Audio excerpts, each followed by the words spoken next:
After Sen. Jeff Flake delivered a remarkable indictment of his own party's president Tuesday, speculation quickly arose about whether he might challenge Donald Trump in 2020. The mere mention of the next election likely agitated Americans still trying to recover from last year's all-consuming and contentious campaign, and reflected the perpetual horse race mindset of modern U.S. politics. But even 3 years out, the question of whether a Republican would challenge Trump for re-election isn't all that surprising given how tensions within the party bubbled over this week. In announcing his impending departure from the upper chamber, Flake articulated why the president may be ripe for a serious challenge for the nomination, and why Republicans may not be up for it. On paper, Trump looks like an embattled incumbent. His approval ratings are low. GOP lawmakers are constantly fending off questions about his behavior and approach to governing, and he has little to show legislatively for his time in office.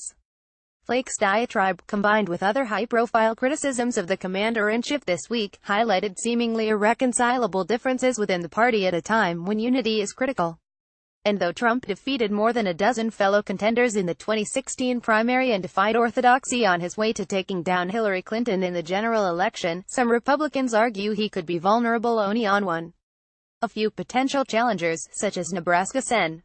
Ben Sasse, have been seen in Iowa. And Democrats have reportedly begun prepping opposition research on possible Republican rivals. Yet the events of this week found Trump's base of support to be durable. While excoriating comments by Flake and fellow retiring Sen. Bob Corker seemed to put pressure on fellow party members to do likewise, their congressional colleagues did not follow suit. Some dismissed the clashes as insignificant, even bothersome to the legislative tasks at hand. Ted Cruz, who just last year told Republicans to vote their conscience, said lawmakers should shut up and do your job. Flake's decision not to take his case to Arizona voters in 2018 underscored Trump's hold on the GOP. The senator acknowledged he would not likely survive a Republican primary in his state, after having been openly and repeatedly critical of the president. Polling shows a vast majority of Republicans still support the president.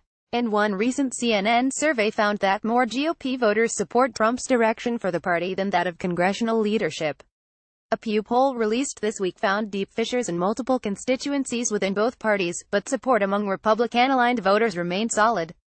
The news surrounding Flake also suggested that the divisions between Republicans of his ilk and supporters of Trump is more political than policy-oriented. Save for a couple of agenda items, including immigration reform, Flake has been a top supporter of the president's priorities, voting in favor of big-ticket issues like Obamacare repeal, executive appointments, and the budget. Some party strategists argue that rhetorical differences aren't enough to break up the party. The results of the upcoming battle over tax reform legislation could mark a key point in the relationship between congressional Republicans and the president. Success would show an ability to govern and could restore GOP voters' faith in party lawmakers and Trump. But failure could deepen divisions. The president and voters would likely blame Congress, and lawmakers might be more inclined to turn on the president and argue for a change at the top. The results of the midterm elections will also shape the path to 2020. The wind is at the back of Donald Trump and Steve Bannon and the nationalist populist movement, and the establishment Republican Party faction is at their mercy, says GOP strategist Alice Stewart. If there are legislative accomplishments, the likelihood of a viable challenger goes down. If there are not substantive legislative accomplishments, a chance for a viable challenger becomes more likely. For his part, Flake wouldn't exactly rule out a primary bid. That's a long time away, he told ABC News. And we'll deal with that when it comes to it. Ohio Republican Gov. John Kasich also has made show of his disagreements with the president, and is often mentioned as a potential challenger to Trump, though there is also speculation he could run as an independent. Still, Kasich managed to win only his home state in the GOP primary last year, and was seen as more of a nuisance by those in the party determined to keep the nomination from Trump and eager to see a stronger rival emerge. Sasse has been among the more vocal critics of Trump, and campaigned against him during the primaries by supporting other candidates. He released his own book this year and has been aiming to increase his profile. This week, as his colleagues announced their support for Roy Moore in the Alabama Senate race, Sasse raised concern about his would-be colleague, who was twice kicked off the state Supreme Court. "It feels like this party that I'm a part of has gone post-constitutional," he said.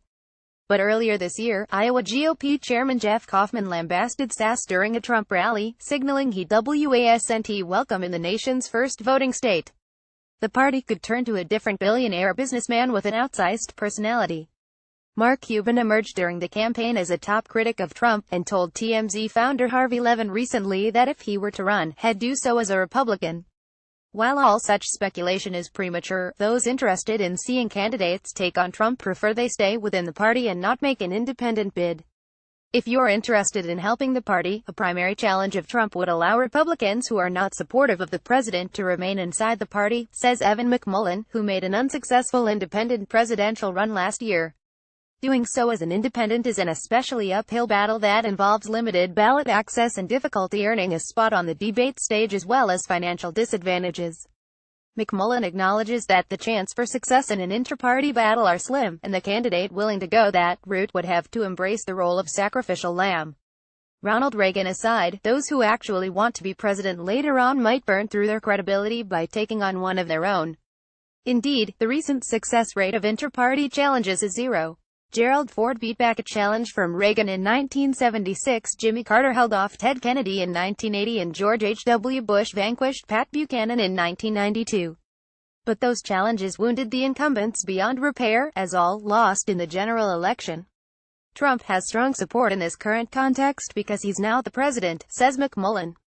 But in a primary situation, when it's not a partisan fight and it's an internal fight for control of the party, then the dynamic could change significantly. Tim Miller, a member of the Never Trump crowd and a former aide to Jeb Bush, suggests that while Trump needs to be primaried, Republicans need to focus on getting challengers on the battlefield now. So far, he argues, Trump opponents have not offered an adequate counterargument. Pretending to be something we are not is how the establishment Republicans got here, but it is not the path out, he writes. The Republican Party cannot neutralize Trump and Bannon by coopting their worst qualities and then pretending the ugliness never happened. That's merely an undignified, drawn-out way of losing. Trump supporters and other Republicans might dismiss primary talk as the cries of sore losers, and argue that the president's election was a rejection of the party's status quo. Tony Fabrizio, Trump's campaign pollster, released data in August showing the president trouncing potential GOP rivals. The survey included Cruz, Kasich, Sass and Arkansas Sen. Tom Cotton, who has been a close ally of Trump's. In it, Trump garnered 50%, with the closest rival being Ted Cruz at 14%. When polled among likely GOP voters, Trump's numbers ticked up about 4 points. So much for the buyer's remorse. The DC insiders are convinced the GOP has, Fabrizio wrote. Taken another way, however, the survey suggested roughly half of Republican voters support someone other than Donald Trump.